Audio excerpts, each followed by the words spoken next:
So hi ಇವತ್ತು ನಾನು mid ನೈಟಿಂದ vlog start ಮಾಡಿದ್ದೀನಿ. ಮಿಡ್ ನೈಟ್ ಏನೂ ಆಗಿಲ್ಲ, ಟೈಮ್ ಬಂದು ಇವಾಗ 11:40. ನಾನು ನಿಮಗೆ ತೋರಿಸ್ತೀನಿ ಟೈಮ್ ಎಷ್ಟಾಗಿದೆ ಅಂತ. ಸೊ ಏನಕ್ಕೆ ಅಂತಂದರೆ ನಾಳೆ ವರಮಹಾಲಕ್ಷ್ಮಿ ಹಬ್ಬ ಇದೆ, ಅದಕ್ಕೋಸ್ಕರ ಸೊ ಇವತ್ತೆಲ್ಲ ಅಂದರೆ ದೇವ್ರ ಫೋಟೋ ಮತ್ತು ದೇವ್ರ ಮನೆಯೆಲ್ಲ ಕ್ಲೀನ್ ಮಾಡ್ಕೊಂಡು ಬಿಟ್ಕೊಂಡ್ರೆ ನಾಳೆ ಬೇಗ ಎದ್ದು ಪೂಜೆ ಮಾಡೋಕ್ಕೆ ಸರಿಯಾಗುತ್ತೆ ಅಂತೇಳಿ ಸೊ ಇವತ್ತೇ ದೇವ್ರ ಮನೆಯೆಲ್ಲ ಕ್ಲೀನ್ ಮಾಡಿಕೊಂಡು ದೇವ್ರ ಸಾಮಾನೆಲ್ಲ ತೊಳ್ಕೊಂಡು ಅಂದರೆ ನಾನು ಪೂಜೆಗೆ ತಟ್ಟೆಗೆ ಇಡ್ತೀನಲ್ಲ ಸೊ ಅಷ್ಟನ್ನೆಲ್ಲ ಇಟ್ಕೊಂಡಿದ್ದೀನಿ, ರೆಡಿ ಮಾಡ್ಕೋತಾ ಇದ್ದೀನಿ. ಇನ್ನು ಇವಿಷ್ಟೊತ್ತು ಗಂಟ ಹೂ ಕಟ್ಟೋದಿತ್ತು, ಸೊ ಹೂ ಕಟ್ಟಿ ಇವಾಗ ತಾನೇ ಮುಗೀತು. ಇನ್ನೆಲ್ಲ ಜೋಡಿಸ್ಬೇಕು ದೇವ್ರ ಮನೆಗೆ, ನಾನು ನಿಮ್ಗೆ ತೋರಿಸ್ತೀನಿ. ಸೊ ಹೆಂಗೆಲ್ಲ ಮಾಡ್ಕೊಂಡಿದ್ದೀನಿ ಅಂತ. 11:40 ಟೈಮು. ಪಾಪು ಮತ್ತು ಸಚಿನವ್ರು ಕೂಡ ಮಲ್ಕೊಂಡಿದ್ದೇ ಮಾಡ್ತಿದ್ದಾರೆ, ನಾನು ಒಬ್ಬಳೇ ಎದ್ದು ಕೂತ್ಕೊಂಡು ರೆಡಿ ಮಾಡ್ತಾ ಇರೋದು. ನಾನು ನಿಮ್ಗೆ ಟೈಮ್ ತೋರಿಸ್ತೀನಿ ಇವಾಗ ಎಷ್ಟಾಗಿದೆ ಅಂತ. ಟೈಮ್ ಬಂದು 11:40 ನಾನು ಇವಾಗ ಸ್ಟಾರ್ಟ್ ಮಾಡಿದ್ದೀನಿ ವ್ಲಾಗ್ನ. ಟೈಮ್ ಬಂದು 11:40. ಸೊ ಹೊರಗಡೆ ಅಂತೂ ಫುಲ್ ಕತ್ಲೆ. ನಾನು ತೋರಿಸ್ತೀನಿ ನಿಮಗೆ. ಸೊ ಇಲ್ಲಿ ಲೈಟಿಂಗ್ಸನ್ನು ಹಾಕ್ಕೊಂಡಿದ್ದೀನಿ, ಎಲ್ಲ ಕ್ಲೀನ್ ಆಗಿದೆ, ಆಲ್ಮೋಸ್ಟ್ ಕ್ಲೀನಿಂಗ್ ಎಲ್ಲ ಮುಗಿದಿದೆ. ಇನ್ನೇನಿದ್ರು ತಟ್ಟೆಗಳಿಗೆ 5 ತಟ್ಟೆಗಳಿಗೆ ಹೂವು ಹಣ್ಣು ಕಾಯಿ ಮತ್ತು ಅದನ್ನೆಲ್ಲ ಹಾಕಿ ಇಡಬೇಕು. ಸೊ ಬೆಳಗ್ಗೆ ಅಡುಗೆಗೆ ನುಗ್ಗೆಕಾಯಿ ಮತ್ತು ಬೇಳೆ ಸಾಂಬಾರು ಮಾಡಬೇಕು. ಪುಳಿಯೋಗರೆ ನಾಳೆಗೆ ಸ್ಪೆಷಲ್ ಅಲ್ವಾ, ಸೊ ಮತ್ತು ಪಾಯಸ ಅದೆಲ್ಲ ಮಾಡಬೇಕು. ಅದಕ್ಕೆಲ್ಲ ಇವಾಗ ರೆಡಿ ಮಾಡ್ಕೊಂಡು ಅದೇ ಅಡುಗೆಗೆಲ್ಲ ಬೆಳಗ್ಗೆನೇ ಮಾಡ್ಕೋತೀನಿ, ಬಟ್ ದೇವ್ರ ಮನೆಗೆ ಏನೇನು ಬೇಕು ಅಂತ ರೆಡಿ ಮಾಡ್ಕೋಬೇಕು. ಸೊ ತೋರಿಸ್ತೀನಿ ನಾನು ನಿಮಗೆ. ಸೊ ಇದಕ್ಕೆಲ್ಲ ಫುಲ್ಲು ಫಿಲ್ಅಪ್ ಮಾಡಬೇಕು. ಸೊ ಅದನ್ನೆಲ್ಲ ಮಾಡಬೇಕು, ರೆಡಿಯಾಗಿದೆ. ಸೊ ಇನ್ನೊಂದು ತಟ್ಟೆಗೆ ಹಣ್ಣುಗಳೆಲ್ಲ ತುಂಬಿ ಮತ್ತು ಹೂವೆಲ್ಲ ಜೋಡಿಸೋದು ತುಂಬ ಲೆಂತಿ ಆಗುತ್ತೆ ವಿಡಿಯೋ ಅಂತೇಳಿ ನಾನು ಇದನ್ನು ಫಾಸ್ಟ್ ಮಾಡಿದ್ದೀನಿ ವಿಡಿಯೋನ. ನಾನು ಫಾಸ್ಟ್ ಮಾಡಲಿಲ್ಲ ಅಂದಿದ್ರೆ ಅಂದರೆ ಹೆವಿ ಲಾಂಗ್ ಆಗ್ತಿತ್ತು ಸೊ ವಿಡಿಯೋ, ಹಾಗಾಗಿ ನೋಡೋರು ಆಡಿಯನ್ಸ್ಗೂ ಕೂಡ ಬೋರ್ ಆಗ್ತಿತ್ತು ಅಂತೇಳಿ ನಾನು ಅದನ್ನು ಶಾರ್ಟ್ ಮಾಡಿ ಮತ್ತು ಅದನ್ನು ಸ್ಪೀಡ್ ಮಾಡಿಬಿಟ್ಟಿದ್ದೀನಿ. ನಾನು 5 ಥರ ಅಂದರೆ 5 ತಟ್ಟೆಗೆ ಇಟ್ಟು ಪೂಜೆ ಮಾಡ್ತಾ ಇರೋದು. ಕೆಲವರು 5, 9, 12 ಅವ್ರ ಅನುಕೂಲ ತಕ್ಕಂತೆ ಇಡ್ತಾರೆ.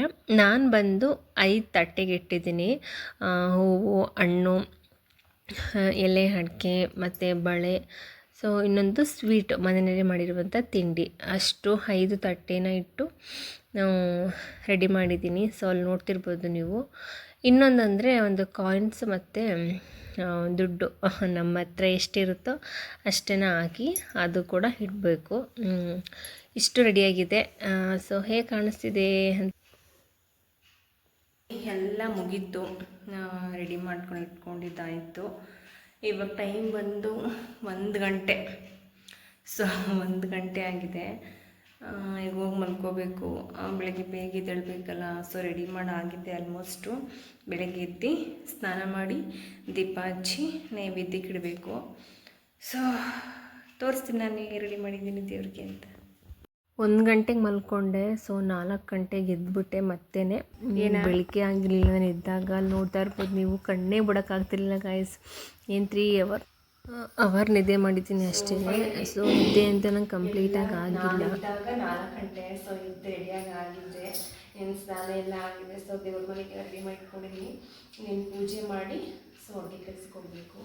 ಸೊ ಬ್ರಾಹ್ಮಿ ಮುಹೂರ್ತದಲ್ಲಿ ಪೂಜೆ ಮಾಡಬೇಕು ಅನ್ನೋದಿದೆಯಲ್ಲ, ಸೊ ಹಾಗಾಗಿ ನಾನು ಈ ಥರ ರೆಡಿ ಆಗಿದ್ದೀನಿ. ಸೊ ಹೇಗೆ ಕಾಣಿಸ್ತಾ ಇದ್ದೀನಿ ಕಮೆಂಟ್ ಮಾಡಿ. ಸೊ ಸೊ ನೆಕ್ಸ್ಟು ಪೂಜೆ ಹೆಂಗೆ ಆಗುತ್ತೆ ಪೂಜೆ, ಎಷ್ಟು ಬೇಗ ಆಗುತ್ತೆ ಅಂತೇಳಿ. So go. ಸೊ ಬೆಳಕು ಈಗ ಆಗ್ತಾ ಐತೆ, ಇನ್ನು ಬೆಳಗ್ಗೆ ಆಗಿಲ್ಲ.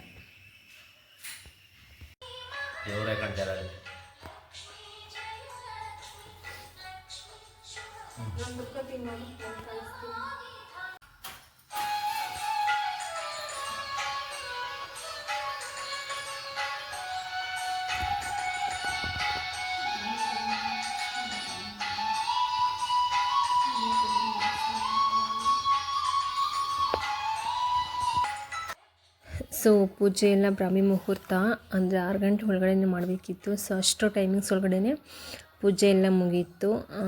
ಸೊ ಎಲ್ಲ ರೆಡಿ ಮಾಡ್ಕೊಂಡಿದ್ದೆಲ್ಲ ಕಂಪ್ಲೀಟಾಗಿ ಮುಗಿದಿದ್ದು. ಸೊ ಖುಷಿಯಾಯಿತು. ಸೊ ಕರೆಕ್ಟ್ ಟೈಮಿಂಗ್ಸ್ಗೆ ಪೂಜೆ ಎಲ್ಲ ಆಗ್ತಿದೆ ಅಂತೇಳಿ. ಸಚಿನ್ ಅವ್ರ ಪಾಪು ಕೂಡ ಎದ್ಬಿಟ್ಟಿದ್ರು. ಸೊ ನಾನು ಪೂಜೆ ಮಾಡಾದ್ಮೇಲೆ ಅವರು ಕೂಡ ಪೂಜೆ ಮಾಡಿದ್ರು.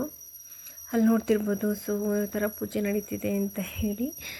ಹಬ್ಬದ ದಿನ ಪೂಜೆ ಮಾಡೋದು ಅಂದರೆ ಬೇರೆ ದಿನಗಳಲ್ಲಿ ಪೂಜೆ ಮಾಡೋದು ಒಂಥರ. ಸೊ ಹಬ್ಬ ಅಂತ ಬಂದಮೇಲೆ ಮನೆಯಲ್ಲಿ ಏನೋ ಒಂಥರ ಖುಷಿ, ಸಂಭ್ರಮ, ಮನೆಯೇ ಒಂಥರ ಫುಲ್ಲು ಡಿವೈನ್, ಏನೋ ಒಂಥರ ಸ್ಪೆಷಲ್ಲಾಗಿರುತ್ತೆ ಆವತ್ತೊಂದು ದಿನ ಪೂಜೆ ಮಾಡೋದಕ್ಕೆ. ಸೊ ಆವತ್ತಿನ ಡೇ ಮನೆಯಲ್ಲಿ ಅಂದರೆ ಗಂಧದ ಕಡ್ಡಿದಾಗಿರ್ಬೋದು, ಸೊ ಅಗರಬತ್ತಿ ಮತ್ತು ಅದರದ್ದು ಸ್ಮೆಲ್ಲು, ಸಾಂಬ್ರಾಣಿದೆಲ್ಲ ತುಂಬ ಚೆನ್ನಾಗಿ ಇರುತ್ತೆ. ಸೊ ಅದೊಂದು ದಿನವೇ ಖುಷಿ ಅನಿಸುತ್ತೆ ನಮಗೆ ಹಬ್ಬದ ಪೂಜೆ ಮುಗೀತು. ಸೊ ಖುಷಿ ಆಯಿತು, ಮನಸ್ಸಿಗೆ ನೆಮ್ಮದಿ. ಸೊ ಪೂಜೆ ಮಾಡಿದೆ ಅಂತೇಳಿ. ಸೊ ಪೂಜೆ ಮುಗೀತು. ಇವಾಗೇನಿಲ್ಲ, ನೈವೇದ್ಯ ಕಾಲಿಟ್ಟಿದ್ದೀನಿ. ಸೊ ಎಲ್ಲ ಮುಗ್ದಿದೆ ಆಲ್ಮೋಸ್ಟು. ಇನ್ನು ಸಾಯಂಕಾಲ ಪೂಜೆ ಮಾಡಬೇಕಷ್ಟೇ. ಬಂದವ್ರಿಗೆ ಅರಿಶಿನ ಕುಂಕುಮ ಕೊಡಬೇಕಷ್ಟೇ. ಸೊ ನಿಮ್ಗೆ ತೋರಿಸ್ತೀನಿ ಯಾವ ಥರ ಪೂಜೆ ಎಲ್ಲ ಮುಗೀತು ಅಂತೇಳಿ ನಾನು ನಿಮಗೆ.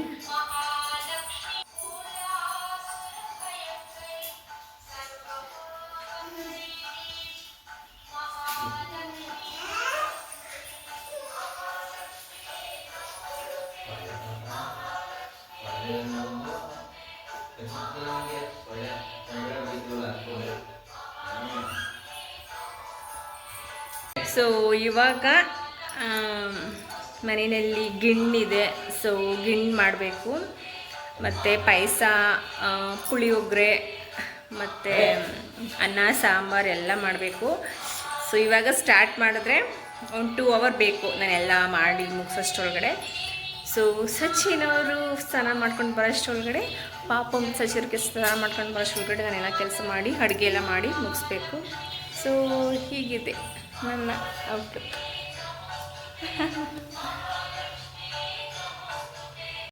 ಇವಾಗ ಫಸ್ಟು ಪಾಯಸ ಮಾಡಿ, ಆಮೇಲೆ ಗಿಣ್ಣು ಮಾಡಿ, ಪುಳಿಯೋಗರೆ ಮಾಡಿ, ಆಮೇಲೆ ನುಗ್ಗೆಕಾಯಿ ಮತ್ತು ಬೇಳೆ ಹಾಕಿ ಸಾಂಬಾರು ಮಾಡಿ, ಸೊ ಅಡುಗೆ ಅಷ್ಟು ಮಾಡಬೇಕು.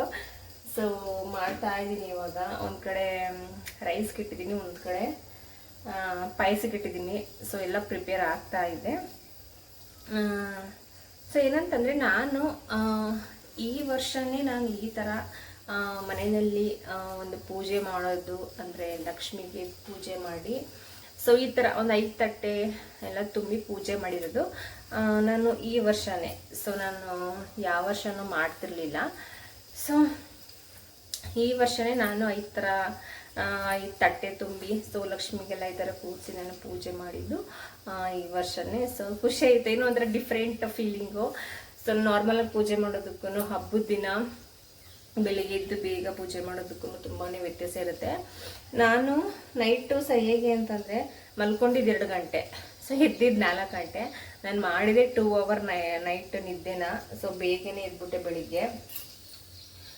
ಬೆಳಿಗ್ಗೆ ಬ್ರಾಹ್ಮಿ ಮುಹೂರ್ತದಲ್ಲೇ ಪೂಜೆ ಮಾಡಬೇಕಿರುತ್ತಲ್ವ.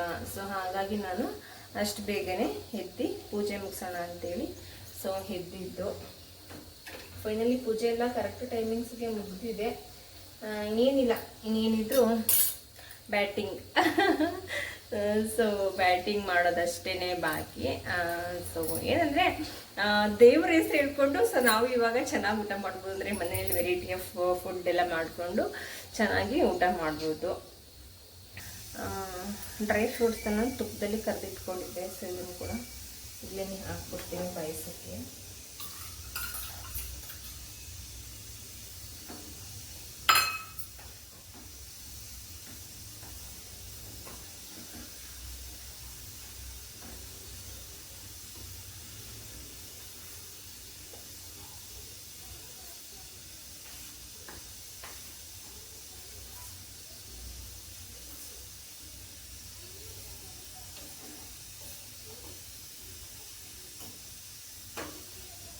ನುಗ್ಗೆಕಾಯಿ ಮತ್ತು ಬೇಳೆ ಅಕ್ಕಿ ಸಾಂಬಾರು ಮಾಡೋಣ ಅಂತ ಅಂದ್ಕೊಂಡಿದ್ದೀನಿ.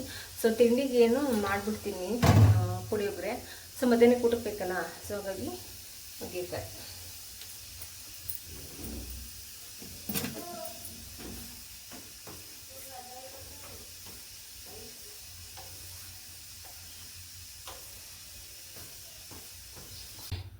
ಪಾಯಸ ರೆಡಿಯಾಗಿದ್ದೆ, ಶಾವಿಗೆ ಪಾಯಸ. ಅದಾದಮೇಲೆ ಇನ್ನು ಸಾಂಬಾರಿಗೆ ಅಂತೇಳಿ ನುಗ್ಗೆಕಾಯಿ ಕಟ್ ಮಾಡ್ಕೊತಾ ಇದ್ದೆ. ಕಟ್ ಮಾಡ್ಕೊಂಡು ಅದನ್ನೆಲ್ಲ ಸಿಪ್ಪೆ ಎಲ್ಲ ತೆಕ್ಕೋಬೇಕಲ್ಲ, ಸೊ ಹಾಗಾಗಿ ಅಷ್ಟು ನುಗ್ಗೆಕಾಯಿ ಹಾಕ್ಬಿಟ್ಟೆ. ಅಷ್ಟು ನುಗ್ಗೆಕಾಯಿ ಹಾಕಿ ಸಾಂಬಾರು ಮಾಡಿಬಿಟ್ಟೆ. ಸೊ ಇದ್ರೆ ಬೇಕಾಗುತ್ತೆ ಅಂತ ಹೇಳಿ ಸೊ ಸಾಂಬಾರು ಮಾಡೋಣ ಅಂತೇಳಿ ರೆಡಿ ಮಾಡ್ಕೊತಿದ್ದೆ. ಫೈನಲಿ ನುಗ್ಗೆಕಾಯಿ ಕಟ್ ಮಾಡ್ಬೋದು, ಬಟ್ ಸೊ ಫೈನಲಿ ಅಡುಗೆ ಎಲ್ಲ ಮುಗೀತು. ಸೊ ಇನ್ನೇನು ಊಟ. ಸೊ ಮನೆಯಲ್ಲಿ ಎಲ್ಲ ಮುಗೀತು, ಪೂಜೆ ಊಟ ಎಲ್ಲ ಮುಗೀತು. ಸೊ ಇವಾಗ ಅಕ್ಕನ ಮನೆಗೆ ಪೂಜೆಗೆ ಹೋಗಬೇಕು. ಸೊ ಪೂಜೆಗೆ ಹೇಳಿದ್ದಾರೆ ನಮ್ಮ ಇಲ್ಲಿ ಪಕ್ಕದ ಊರಲ್ಲಿನೇ. ಸೊ ಹೋಗಬೇಕು, ರೆಡಿಯಾಗಿದ್ದೀನಿ. ಇವಾಗ ಟೈಮ್ ಬಂದು 4 ಗಂಟೆ ಆಗಿದೆ. ಸೊ ನಾನು 4 ಗಂಟೆಗೆ ಹೋಗಿ ಬಂದು ನಾನು ಕೂಡ ಮನೆಯಲ್ಲಿ ದೀಪ ಹಚ್ಬೇಕಲ್ವಾ, ಸೊ ಹಾಗಾಗಿ ಹೋಗ್ಬಿಟ್ಟು ಬಂದುಬಿಡೋಣ ಕುಂಕುಮ ತೊಗೊಂಡು ಅಂತೇಳಿ. ಸೊ ಹೋಗ್ತಾಯಿದ್ದೀನಿ. ಸಚಿನವ್ರು ಇನ್ನೂ ಬಂದಿಲ್ಲ, ಸೊ ಅವ್ರಿಗೋಸ್ಕರನೇ ವೆಯ್ಟ್ ಮಾಡ್ತಾಯಿದ್ದೆ. ಅವ್ರು ಸೊ ಅಲ್ಲಿಗೆ ಹೋದ್ಮೇಲೆ ನಮ್ಮ ಅಕ್ಕ ಕೂಡ ಲಕ್ಷ್ಮಿ ಕೂರಿಸಿದ್ದಾರೆ. ನಾನು ನಿಮ್ಗೆ ತೋರಿಸ್ತೀನಿ ಯಾವ ಥರ ಕೂರಿಸಿದ್ದಾರೆ ಲಕ್ಷ್ಮಿನ ಅಂತ. ಅಲ್ಲಿಗೆ ಹೋದ್ಮೇಲೆ ಬ್ಲಾಗ್ನ ಕಂಟಿನ್ಯೂ ಮಾಡ್ತೀನಿ. ಬಂದ್ವಿ ಅಕ್ಕನ ಮನೆಗೆ, ಲಕ್ಷ್ಮಿ ಕೂರಿಸಿದ್ದಾರೆ ಅಂತ ಹೇಳಿದ್ನಲ್ಲ. ಸೊ ಅಲ್ಲಿ ನೋಡಿ ಎಷ್ಟು ಚೆನ್ನಾಗಿ ಕೂರಿಸಿ ರೆಡಿ ಮಾಡಿದ್ದಾರೆ ಅಂತ ಅಕ್ಕ. ಸೊ ನನ್ನನ್ನು ಬೇಗ ಬಾ ಅಂತ ಹೇಳಿದರು, ಮಧ್ಯಾಹ್ನದಷ್ಟೊತ್ತಿಗೆ ಬಾ ಅಂತ ಹೇಳಿದ್ರು. ಸಚಿನಲ್ಲಿ ಬರೋದು ಲೇಟ್ ಆಯಿತು, ಸೊ ಹಾಗಾಗಿ ನಾನು ಬಂದಿದ್ದೆ 4-5 ಗಂಟೆ ಆಗಿಬಿಟ್ಟಿತ್ತು. ಸೊ ಹಂಗೆ ಮಾತಾಡ್ಕೊಂಡು ನಗಾಡ್ತಾ ಇದ್ವಿ ಅಕ್ಕ ನಾನು ಇಬ್ಬರು ಸೇರಿಕೊಂಡು ಇದನ್ನಾರು ಫನ್ನಿಯಾಗಿ ಮಾತಾಡ್ತಿರ್ತೀವಿ. ಸೊ ಅಕ್ಕ ಪೂಜೆಗೆ ರೆಡಿ ಮಾಡ್ಕೊತಾ ಇದ್ರು. ನಾನು ಬಂದಾಗ ಅವರು ರೆಡಿಯಾಗಕ್ಕೆ ಹೋಗ್ತಾಯಿದ್ರು, ಅಂದರೆ ಬೆಳಿಗ್ಗೆಯಿಂದೆಲ್ಲ ಕೆಲಸ ಎಲ್ಲ ಮಾಡಿ ಪೂಜೆ ಅಲಂಕಾರ ಮಾಡ್ತಿದ್ರು ದೇವರಿಗೆ. ನಾನು ಬಂದಾಗ ರೆಡಿ ಆಗ್ತಾಯಿದ್ರು. ಅಮ್ಮ ಇಲ್ಲಿ ಎಲ್ಲರಿಗೂ ಎಲೆ ಅಡಿಕೆ ಪ್ರಸಾದ ಕೊಡೋದಕ್ಕೆ ರೆಡಿ ಮಾಡ್ಕೊತಾ ಇದ್ರು ಒಳಗಡೆ. ಅಕ್ಕ ಇಲ್ಲಿ ಹೊರಗಡೆ ಕೂಡ ಬಂದವ್ರಿಗೆ ಹೂವು ಮತ್ತು ಕುಂಕುಮ ಕೂಡ ಅದನ್ನು ರೆಡಿ ಮಾಡ್ಕೊತಾ ಇದ್ರು. ಅದ್ರ ಗ್ಯಾಪಲ್ಲಿ ನಾನು ವಿಡಿಯೋ ಮಾಡ್ಕೊತಾ ಇದ್ದೆ. ಸೊ ಫನ್ನಿಯಾಗಿ ನಗಾಡ್ಕೊಂಡು ಕೂತಿದ್ವಿ. ಸೊ ಹಾಗಾಗಿ ವಿಡಿಯೋ ಚೆನ್ನಾಗಿ ಬಂದಿದೆ. ಇದು ನಮ್ಮ ವಿಪಿ, ನಮ್ಮ ಅಕ್ಕನ ಮಗ. ಸೊ ಅಲ್ಲಿ ಹಾಯ್ ಮಾಡ್ತಿದ್ದಾನೆ. ಅವನು ಕ್ಯಾಮ್ರಾಗೆ ಬಪ್ಪ ಆದರೆ ಬರೋದೇ ಇಲ್ಲ, ನಾಚ್ಕೋತಿದ್ದ. ಸೊ ಬಾ ಅಂತ ಕರೆದು ಇಳಿಸ್ಕೊಂಡೆ. ಅಲ್ಲಿ ಅಮ್ಮ ಕೂಡ ರೆಡಿ ಮಾಡ್ಕೊತಿದ್ರು. ಸೊ ಅಕ್ಕ ಒಳಗಡೆ ಕಳಶ ಕೂರಿಸಿ ಪೂಜೆ ಮಾಡಿ, ಸೊ ಅಲ್ಲಿ ನೋಡ್ತಿರ್ಬೋದು. ಅಲ್ಲಾದಮೇಲೆ ಹೊರಗಡೆ ಇಲ್ಲೂ ಕೂಡ ಪೂಜೆ ಮಾಡ್ತಾಯಿತ್ತು. నేను ಟೈಮ್ ಬಂದು 6 ಗಂಟೆ ಆಗೋಗ್ಬಿಟ್ಟಿತ್ತು. ಸೊ ಅದಕ್ಕೆ ಸಾಯಂಕಾಲ ದೀಪ ಹಚ್ಚಬೇಕು ಅಂತ ಅಕ್ಕ ಮನೆಯಲ್ಲಿ ದೀಪ ಹಚ್ಚಿ ಪೂಜೆ ಮಾಡ್ತಾಯಿದ್ರು. ಸೊ ನಾವು ಕೂಡ ಮಾಸಿ ತೊಗೊಂಡು ನಾನು ಕೂಡ ಮನೆಯಲ್ಲಿ ಸಾಯಂಕಾಲ ಪೂಜೆ ಮಾಡೋದಿತ್ತಂಗೆ ಬೇಗ ಬಂದುಬಿಟ್ಟೆ ನಾನು.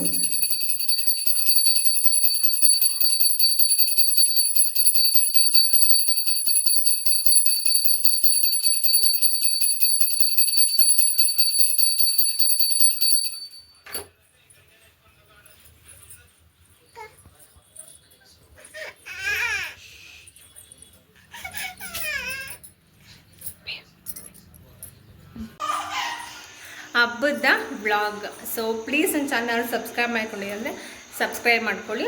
ದಯವಿಟ್ಟು ವಿಡಿಯೋ ಇಷ್ಟ ದಯವಿಟ್ಟು ಲೈಕ್ ಶೇರ್ ಕಮೆಂಟ್ ಮಾಡೋದು ಮಾತ್ರ ಮರಿಬೇಡಿ. ಸೊ ಸಿಗುವ ನೆಕ್ಸ್ಟ್ ಬ್ಲಾಗಲ್ಲಿ. ಅಲ್ಲಿವರೆಗೂ ಬಾಯ್ ಬಾಯ್.